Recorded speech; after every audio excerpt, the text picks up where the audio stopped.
This episode of the Pain Education Corner is sponsored by the Camella Foundation. The Camella Foundation is committed to relieving pain naturally using osteopathic healing principles. Here at the Camella Foundation, we envision a world where people achieve their maximum potential by being empowered with knowledge and skills to heal themselves and others. This information is to be used for educational purposes only and not to be construed as medical advice.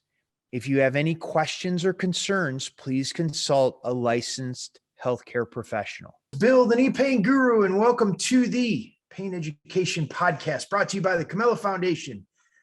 Today we have a good friend of mine and an excellent therapist, Lloyd Robrecht. Welcome back, Lloyd. Hey, thank you, Bill. Now, many times people get it confused because I have a buddy. They could be highly qualified. So share a little bit about your background, please.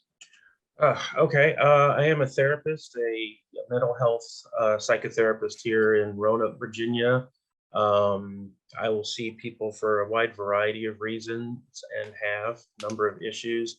But what I am finding more often than not is regardless of why people present, there is trauma involved. And the issues that they might be seeking help with related to maybe temper or anxiety or depression or job performance or family relationship issues.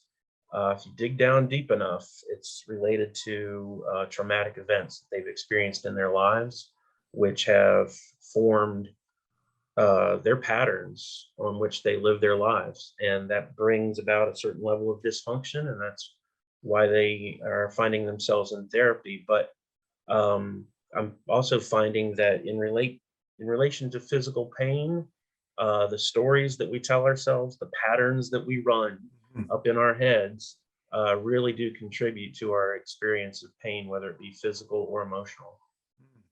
Now, Lloyd, you're in private practice. Yes. In Roanoke. You're in private practice, and we just had a couple weeks ago a Rose Pignataro from Virginia as well. Okay. And she was kind of saying who she was able to work with was limited to those states that she was licensed in.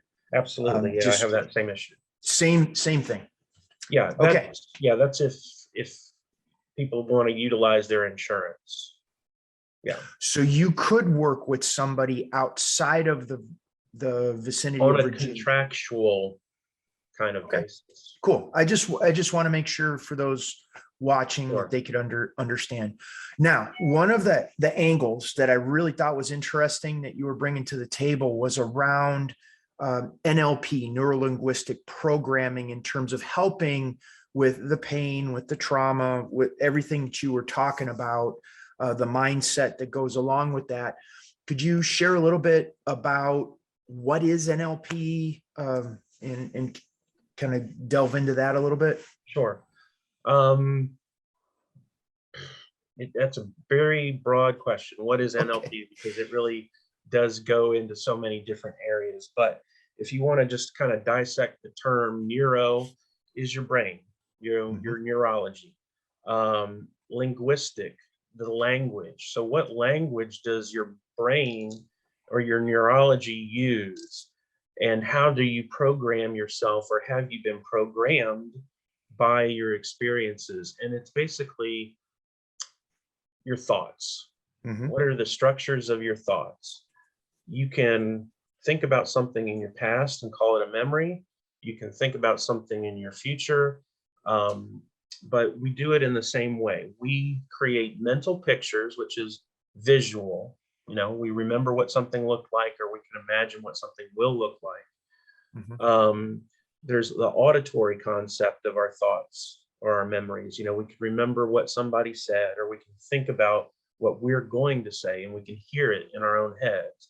And then there's the kinesthetic. We can remember what a situation felt like, or we can imagine what it's going to feel like in the future. But we determine the quality of our experience or our thoughts through these modalities, this visual, auditory, and kinesthetic.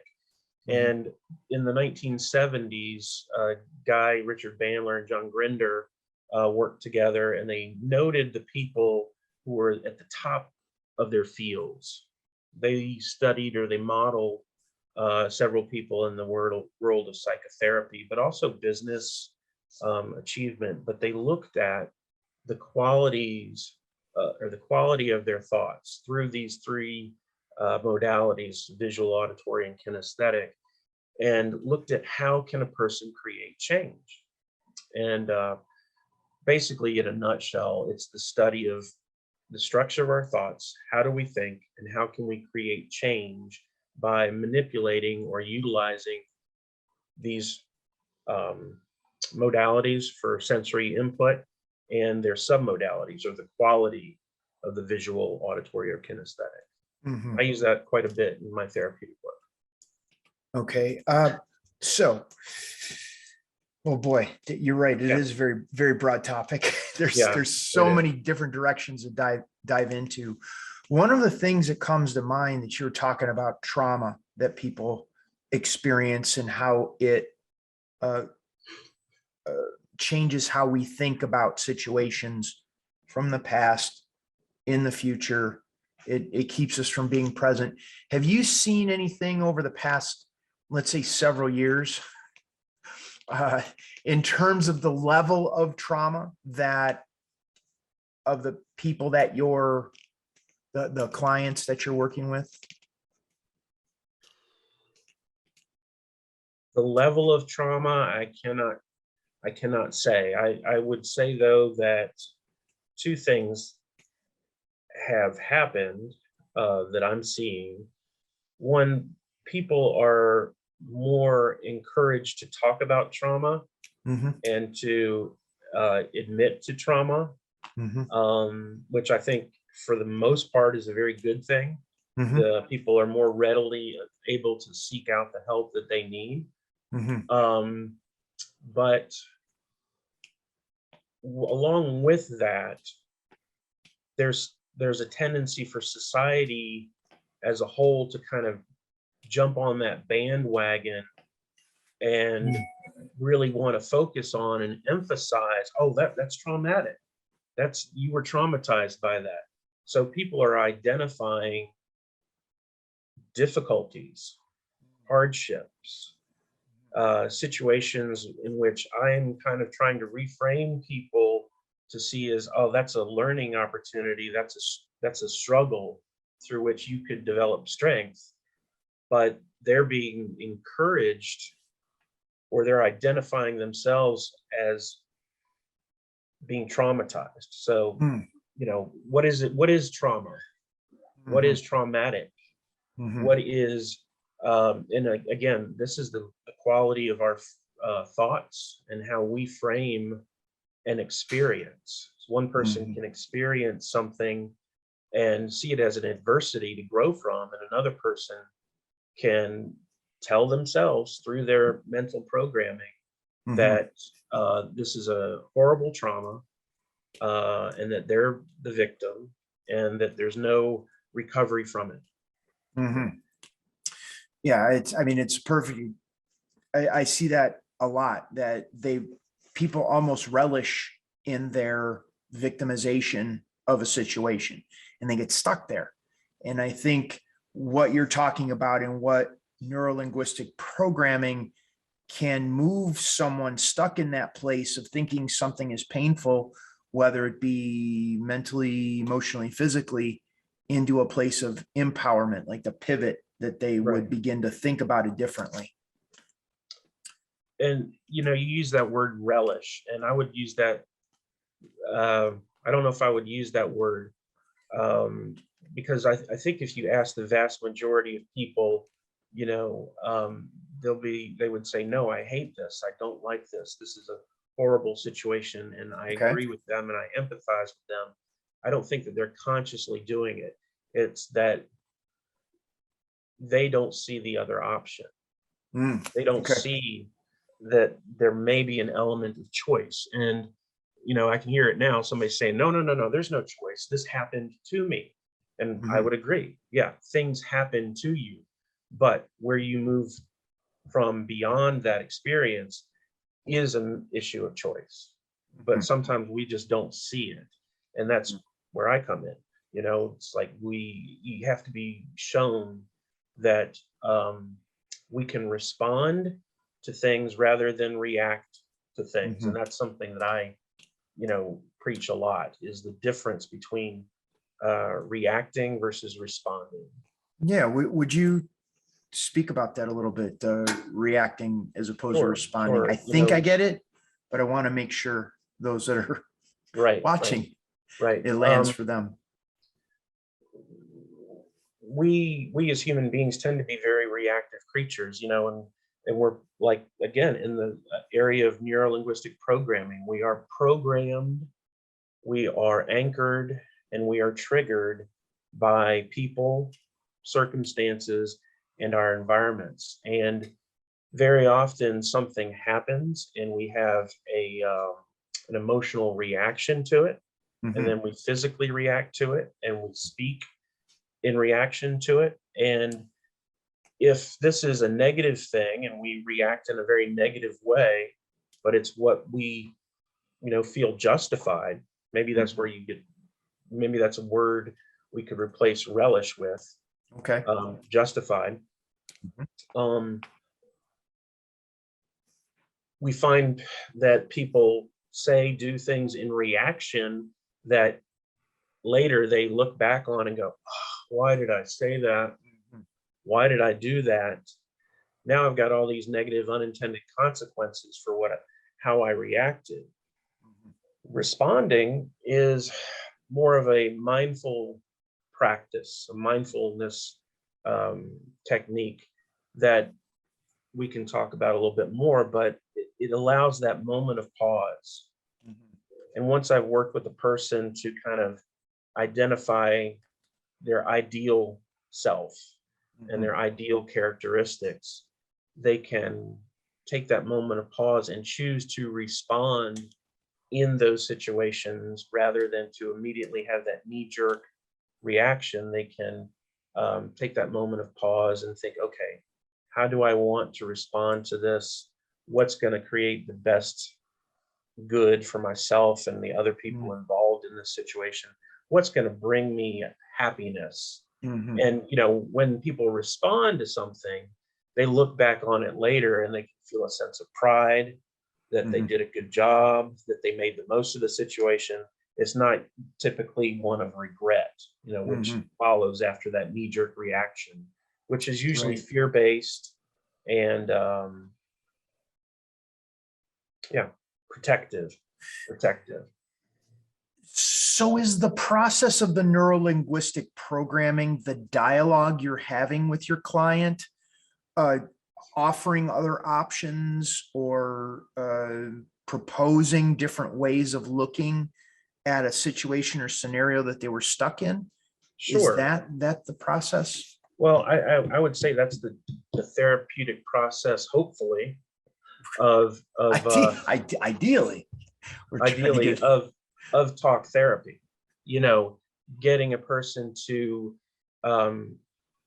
reconsider and perhaps change through discussion their inner dialogue.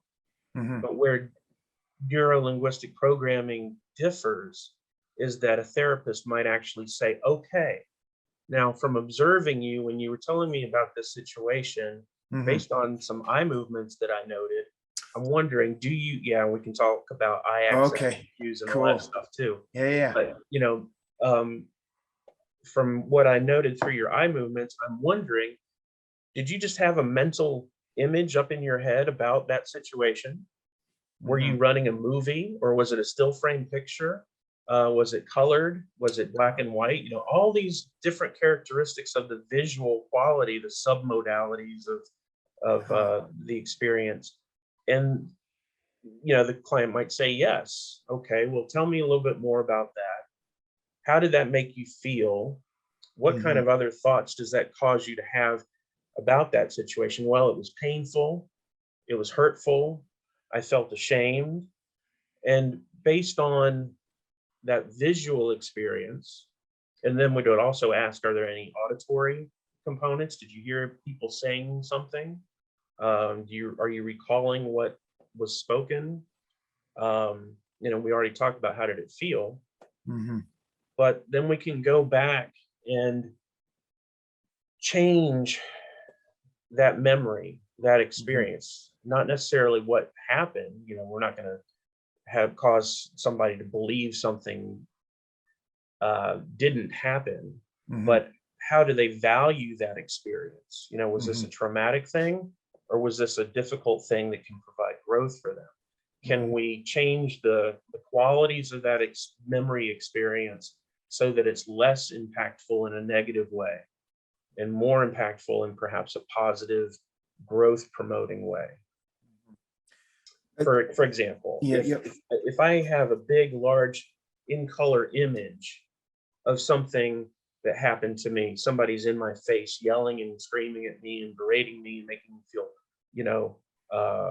minuscule and small. And that experience has impacted my self-worth, for my entire life. Well, 2 points.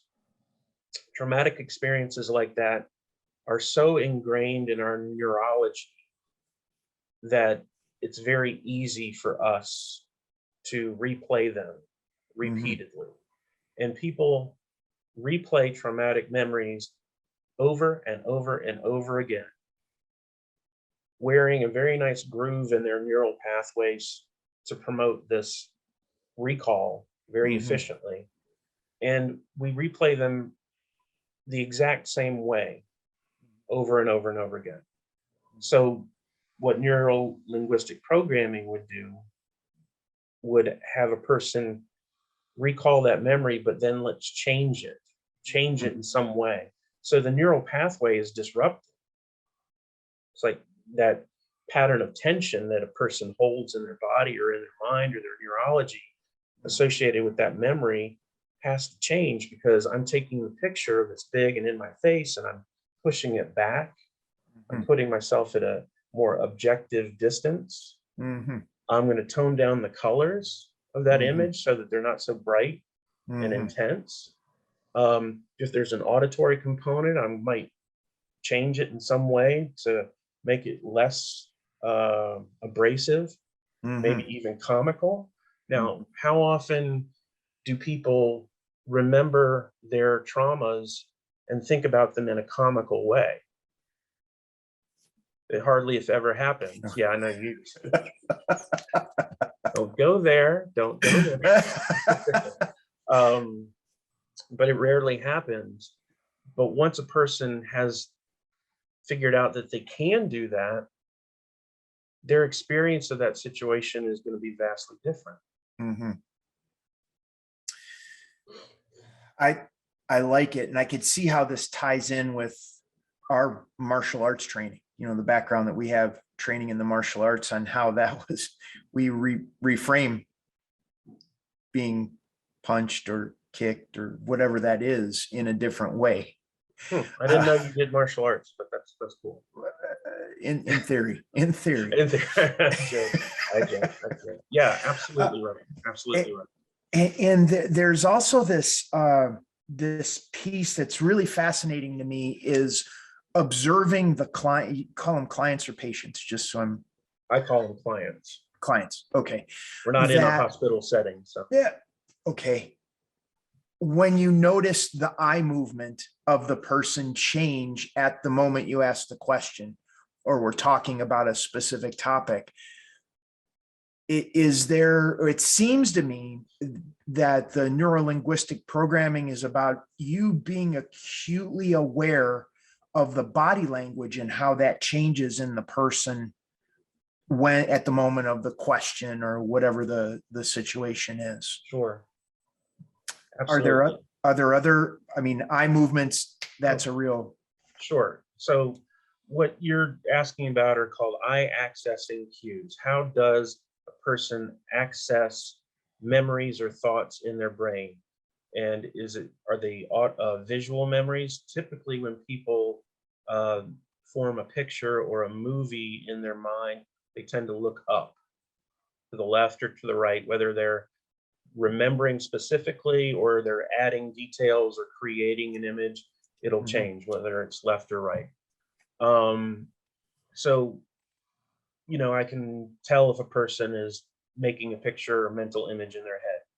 If they are remembering how something sounds or thinking about how something sounds or will sound, they tend to move their eyes to the side, you know, either direction, left or right. And when a person is deep down in their emotions or remembering physical sensations, their eyes typically go down and to the left or to the right. Down and to the left, their left, not your left, their left. I always map a person by their left or right, not mine. It's just a trick. Sure. Helps me remember. Sometimes that can have an auditory component. It's referred to as auditory digital, but it's still an emotional, I'm sorry, a feeling, physical or emotional type situation. But yeah, that's the eye accessing map in short. That information can be found online very easily, eye accessing cues, NLP. But it's interesting. But yeah, you talked about being attuned with, or calibrated is a word that we use a lot, calibrated to a person's client's responses, not just through their eye movements, but shifts in their posture, changes in their breathing, even flushing of their skin tone based when they start talking about a certain subject. And, you know, being calibrated or aware, sensitive essentially to those kinds of changes can really help in pulling information from people, prompting them to communicate more deeply, or just benefiting from noticing the shift in something. Yeah, I mean, that's the observation of it, that there's so many things that I wasn't even thinking about, like the skin flushing, the different eye accessing cues is pretty fascinating. Yeah. In terms of getting an idea where a person's mind is going to. Yeah, I'd like to comment on that real quick, because whenever I talk with people that aren't quite very familiar with it, they go, "Oh, so you can tell when somebody's lying," and I have to say, yeah, that's part of it. That's part of it. You know, you can't just say, "Oh, well, a person moved their eyes up and to the left, which means they're creating an image, so they're making it up." No, that's not accurate. Because we are adders and deleters. Our memories are not 100% perfect. So if you asked me to envision the bicycle that I had when I was 10 years old, I'm going to add some details in that. You know, I can't remember it specifically. So using eye accessing cues for lie detection is a part of it. Basically, when you want to tell if a person is lying, does their posture change? Does their tone change? Does something, you know, are they behaving in one certain way through the conversation? And then you notice a lot of different shifts when they provide an answer to a question. That's more indicative of a falsehood or something that they're uncomfortable with. And from there, you need to ask even more questions. So, you know, the lie detection is really not that simple. Right. Yeah, I agree. What I hear you saying is using these cues as a way to indicate where the glitch is in the neurology that's leading a person into this place where it's like, oh, this pain is bad, I'm stuck, I have no options. That's right. How it's going to be forever and ever, amen. You know, that kind of deal.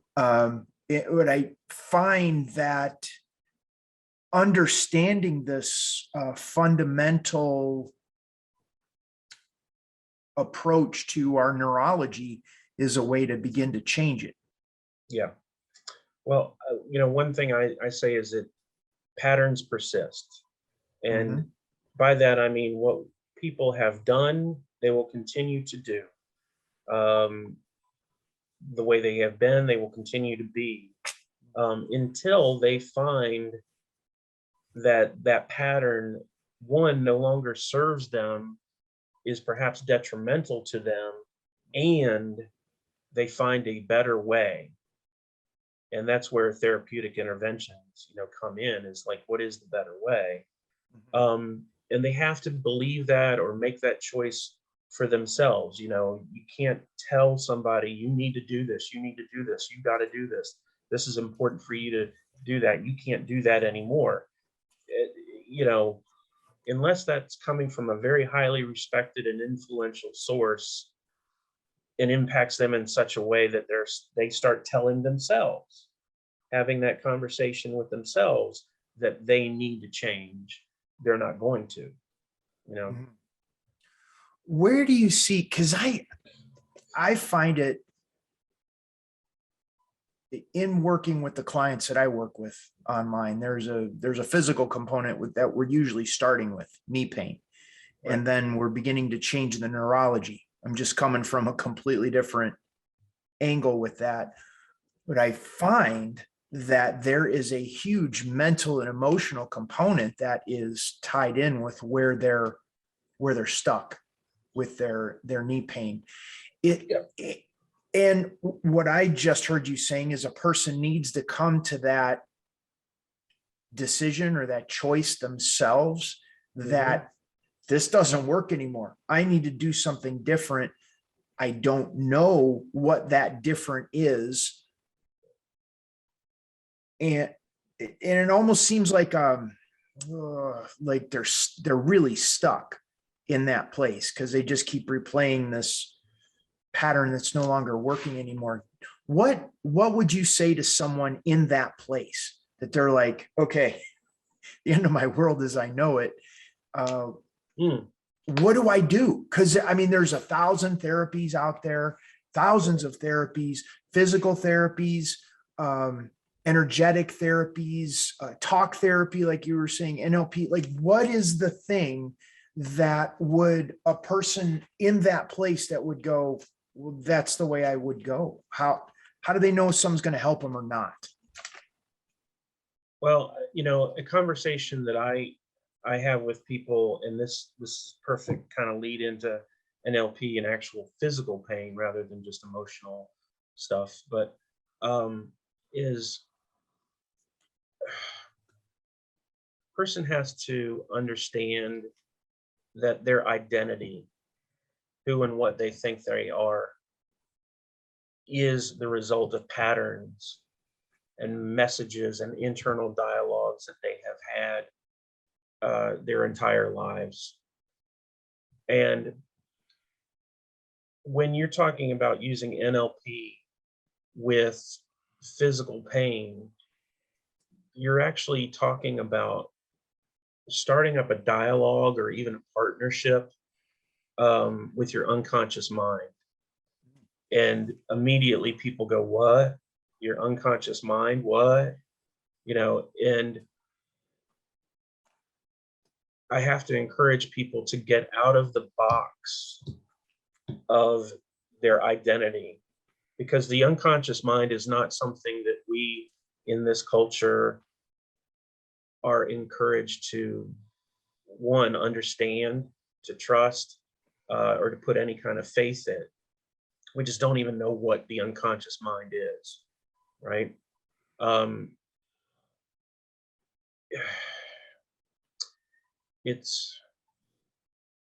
give an example of what I mean by identity and what people feel comfortable. And again, it's always about comfort and protecting themselves. Ego defense is a huge thing in life, but also in therapy.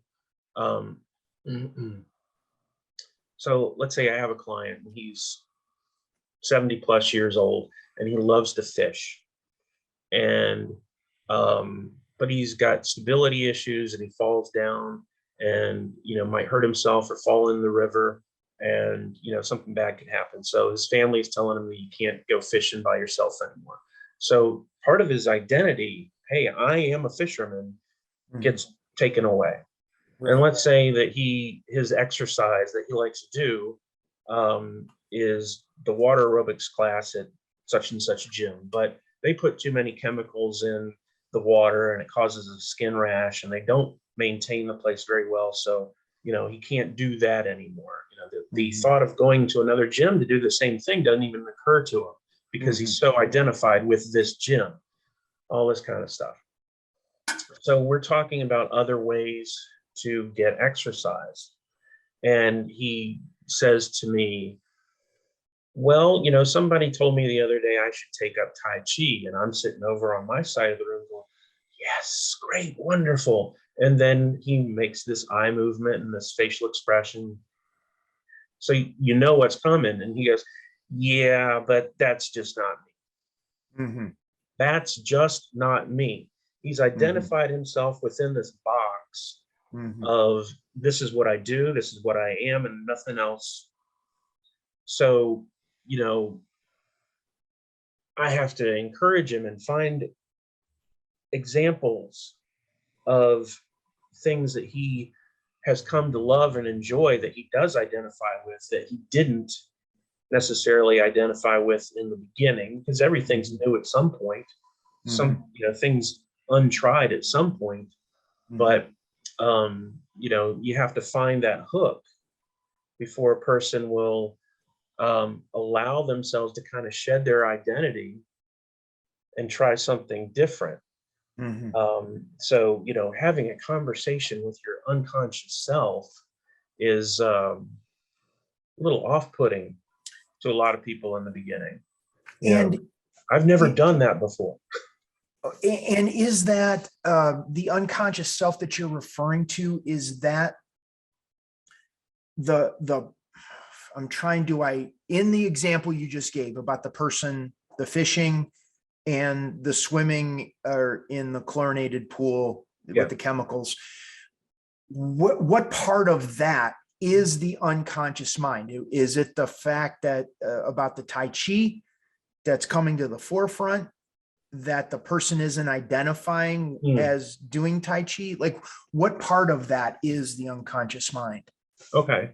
Well, I wasn't really thinking of those specific things as part of the unconscious mind, but rather examples of how he has identified himself. He's put himself into a box of swimmer in the chlorinated pool and fisherman at the river. Okay, so and then you that's in the box. Something like Tai Chi, and outside of the box. Yeah, that's outside of my comfort zone.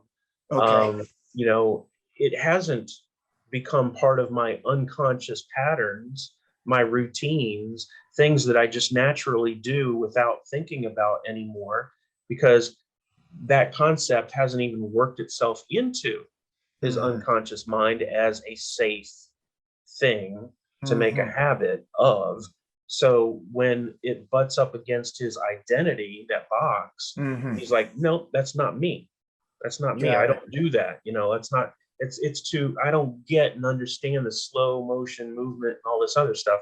It's just so far from his realm of self that he's not willing to try it. Now, what's interesting is I asked him, I said, have you ever gotten involved in anything and come to love anything that you didn't enjoy at first? And he rolled his eyes and kind of, admitted,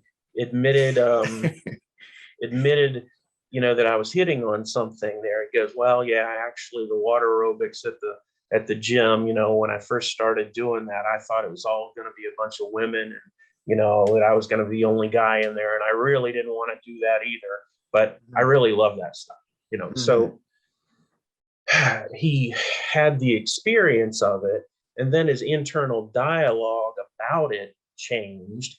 So in that sense, he's reprogramming his unconscious mind that this is something that's acceptable, and then actually something enjoyable. And then it becomes part of his identity. And then he doesn't even have to talk himself into going anymore. He just does it. So that becomes an unconscious pattern. Right. Yeah. Thanks for tuning in to today's episode of the Pain Education Corner. If you have a special talent or skill to relieve pain and you'd like to become a guest on our show, visit us at thecamellafoundation.org/interview. Help us spread the word on eliminating pain and suffering in the world.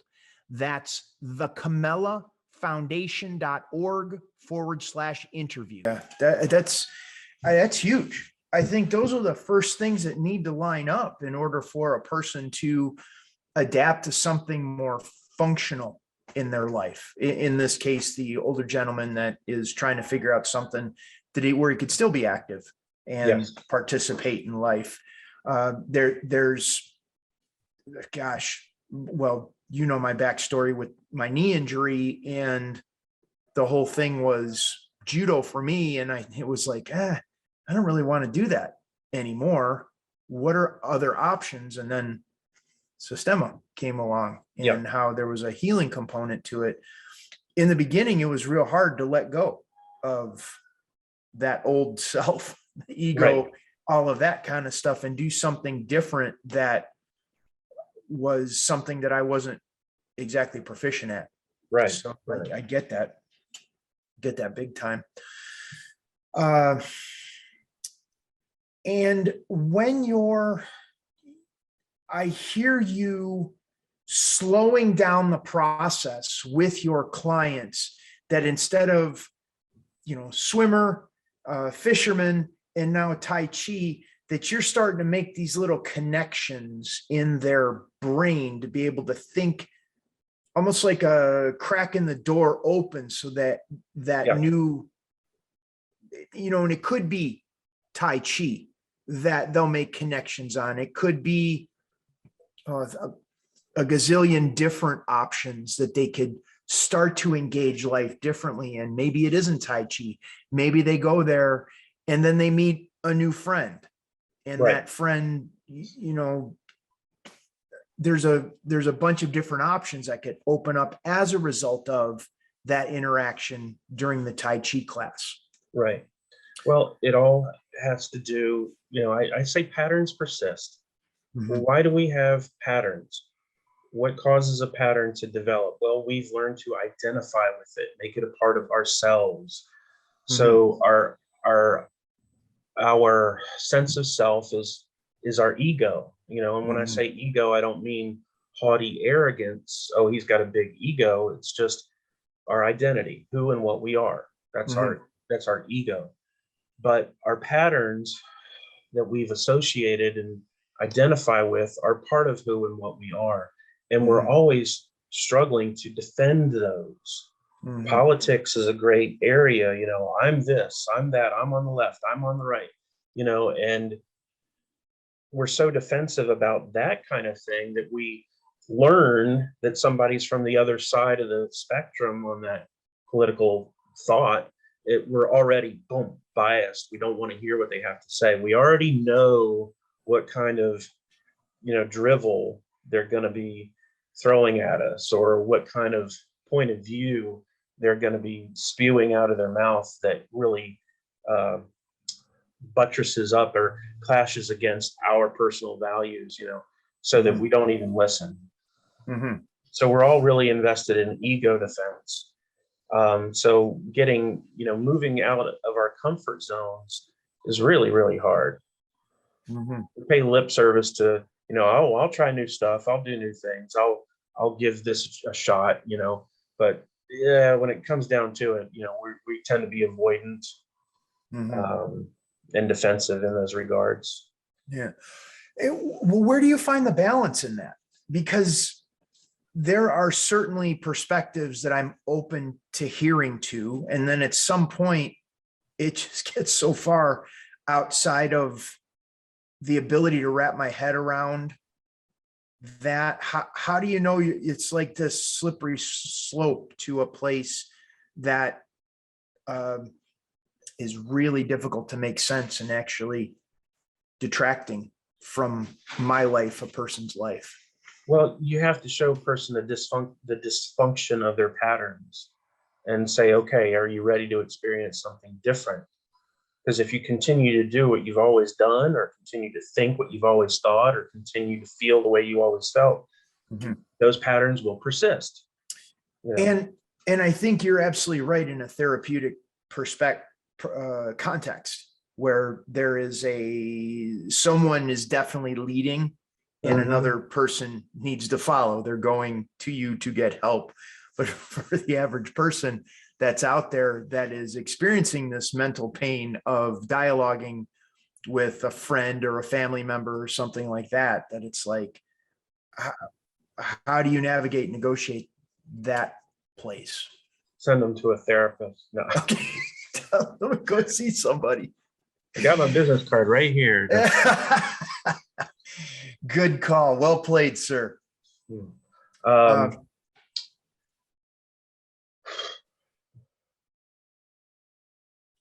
Well, and that goes back to my earlier comment that a person has to realize the dysfunction of their patterns themselves and see the need for a change themselves, because we're all invested in ego defense, defending who and what we are and what we do and our own patterns.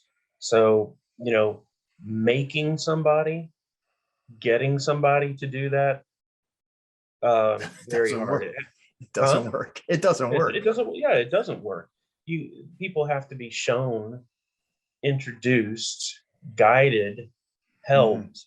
But even with the sense of the word help, somebody has to ask for help. You can't just offer somebody help. But, I mean, think about going to a martial arts seminar and somebody that clearly doesn't have your level of experience comes up to you and goes, no, it's like this, or let me show you something, okay, so there's that. Okay, there is that. They have to be, they have to be invested in some way, shape, or form. And there's having an ability to persuade, persuasiveness, selling, the art of selling an idea.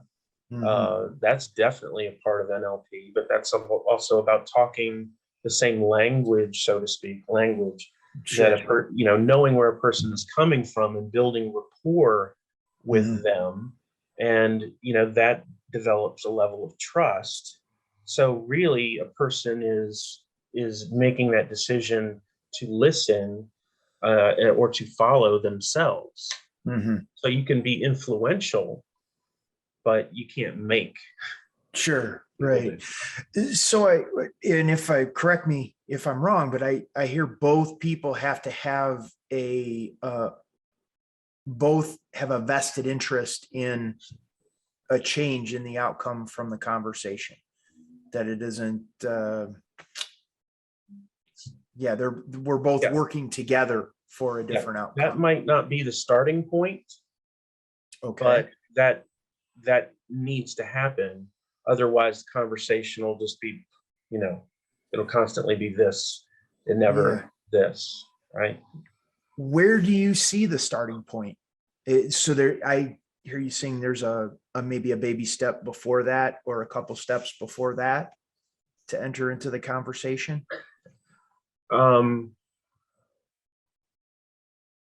Yeah, absolutely. But, how does the conversation start? Well, one, does the client come into the office? Okay, somebody's looking for something if they're showing up. Sure. Yeah. Right. Yeah. It could be knee pain relief. But somebody could come into your office and go, yeah, well, I'm here because everybody else is full of crap and I don't really believe in this, but somebody said give it a shot, and I'm done with everything else. Nothing else has worked. So it's like, wow, you got your work cut out for you in that kind of a situation. What I hear from time to time, and I smile every time, is somebody comes in and goes, well, I don't know if I'm really the kind of person that needs therapy or counseling. Like, okay, no problem. And I don't try to convince them that they are. I just ask them, okay, well, what part of your life is not working out so perfectly or so well that, you might need some support, guidance, ideas, suggestions on, And I'm thinking specifically of a guy who came in, and his first words were, "I don't think I'm the kind of person that needs therapy or counseling."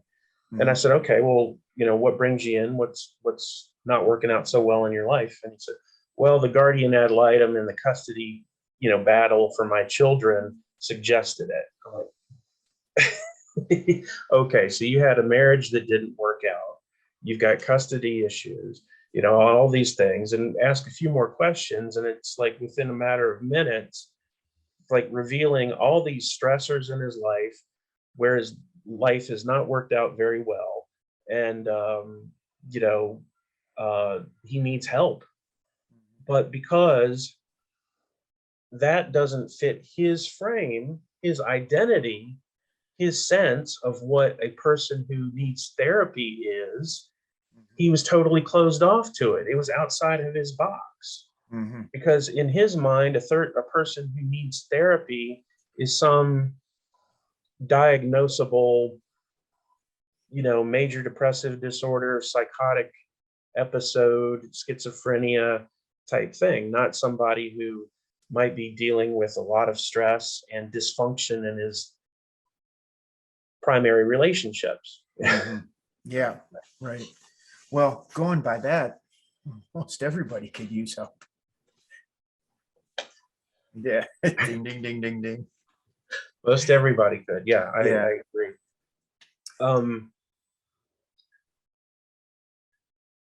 Anyway, so how this relates, I think, in a big way to pain, physical pain, and the psychological is part of the dialogue needs to be, do you want to get better? Do you want to be pain free? Right. Do you want your depression to subside? Yeah. Um, Are they interested in finding solutions? yes. Yeah. People will say, well, duh, of course. But the reality of it is that every pattern that we have, there is some unintended benefit. There's what we call secondary gain to it. A good example is smoking. And somebody who wants to quit smoking, and they say, I want to quit smoking. And I'm like, okay, but what good do you get from smoking? What benefit? And they're like, oh, nothing. I hate it. It's horrible. I really want to quit smoking. I'm like, yes, but if that were totally true, you wouldn't keep doing it. Right. What do you get from it? And sometimes you have to go down deeper and go to the levels that they're not really consciously thinking about. It's like, why did they start smoking in the first place? Oh, well, it's a social connection thing. I made friends. I got to be the bad boy or the bad girl who was defiant against their parents when I, got that adrenaline rush of sneaking a cigarette, behind the house or behind the school, away from teachers. So, and then without a doubt, people say it relaxes me. Right. But nicotine is a stimulant. So, but I do believe that there might be that relaxation response from smoking, because what do people do when they smoke? They breathe deeply. So for that period of time, they're actually relaxing themselves, but they don't take those benefits, unintended benefits, into consideration when they talk about wanting to quit. But it's those things that actually make quitting smoking really, really difficult. Because if they hated it as much as they said they do, they would. That's right. Like that. That's right.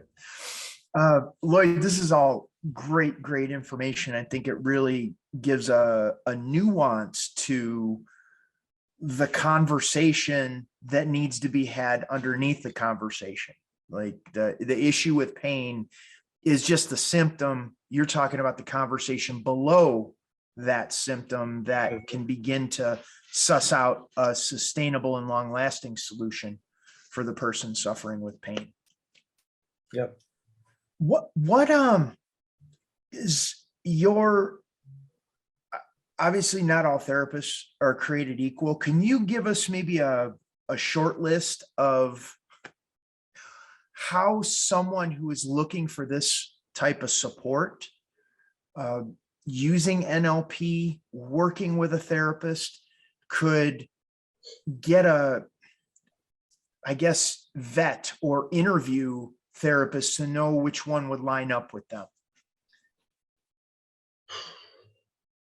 Well, all right. Of course, the most obvious would be, does the therapist advertise that they are dealing with pain issues? Do they put that in their biography, or their biography of the issues that they're working with?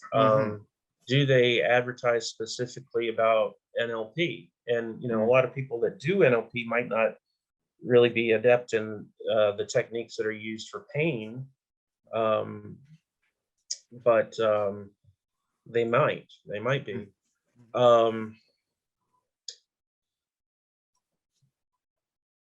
Unfortunately, people try to find therapists strictly through the internet and what they read.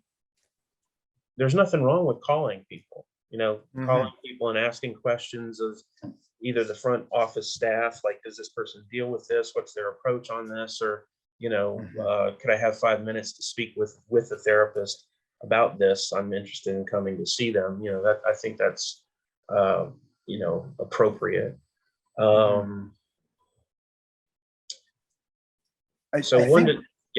Those 3 points are huge. Does the therapist deal with pain? Does the person advertise that they work with NLP? And then asking questions.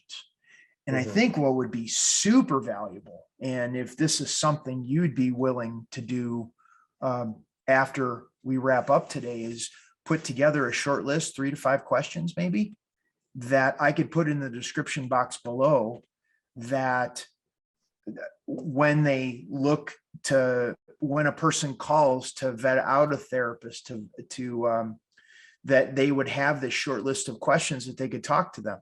One being, is the person even willing to take 5 minutes to speak with me before I begin paying them to work with me? Right. Okay. I think that would be great. I did this something similar with a physical therapist that here in the area, and she went down a short list like that about finding a physical therapist that is local to them to be able to determine who would be awesome to work with. Okay. Because once again, not all therapists are created equal. So cool. I will definitely put that in the description box below, as well as if someone were wanting to reach out to you, how does that work? How do you work with clients? Obviously, you can work with clients over the phone or online. And you said earlier, in a contractual relationship outside of the state of Virginia. Outside of the state of Virginia, I would ask that people contact me at LloydRobrecht.com. Okay. We're going to put all that in the description below, as well as like a link that they could push on to send contact you directly. Yeah. The email would be lrobrecht@outlook.com. Okay. Okay. Got it. But inside the state of Virginia, I would ask people to contact me through the Manassas group, which is the group that I am associated with in my practice. And I have a phone number, 540-774-4686. Okay. We'll get all of that in the description below, so they can call directly. Those inside of Virginia have that information. Those outside of Virginia have that information, so they could reach out to you based on their location. Yep. And have that available to you and to them. Awesome. Cool. Lloyd, is there anything else you want to, that I might not have tied up, or you wanted to touch on?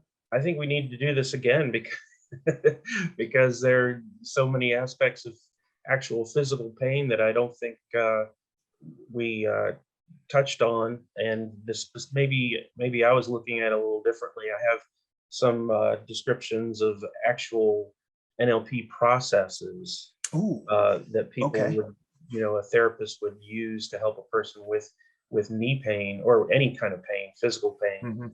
Hmm. And one thing I would like to comment on is I use the description of smoking, Hmm. and what are the unintended benefits or the secondary gains of smoking. But the person needs to ask themselves the same question about physical pain. How Hmm. does this pain, having this pain, being in this state, benefit you? Hmm. What would you have to give up in order to make this pain go away? What would you be sacrificing? Does it garner you sympathy from other people, to be Hmm. in so much pain? Does it get you time off from work? Does it allow you to avoid doing or participating in uncomfortable things? I don't want to have to go there and deal with these people. Hmm. I can use this as a reason not to, you know, but if you ask people, do they want to get rid of the pain? They're like, oh, hell yeah, absolutely. This is horrible. I can't stand it anymore. But if you look a little bit deeper, there are benefits to being in pain sometimes, Hmm. a lot. So, Yeah.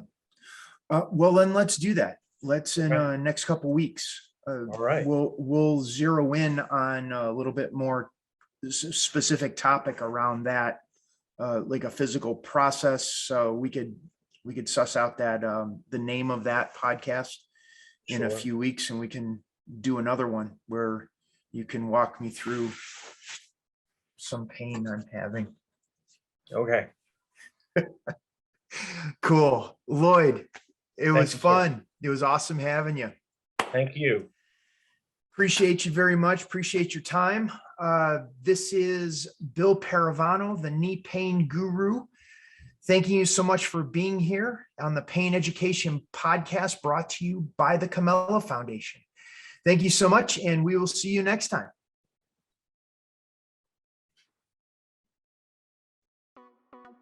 Thank you for tuning into this week's segment of the Pain Education Corner. Join us next week for another conversation on natural healing methods to eliminate pain. To learn more about the work we do at the Camella Foundation, please visit our website at the Camella, COMELLA, foundation.org.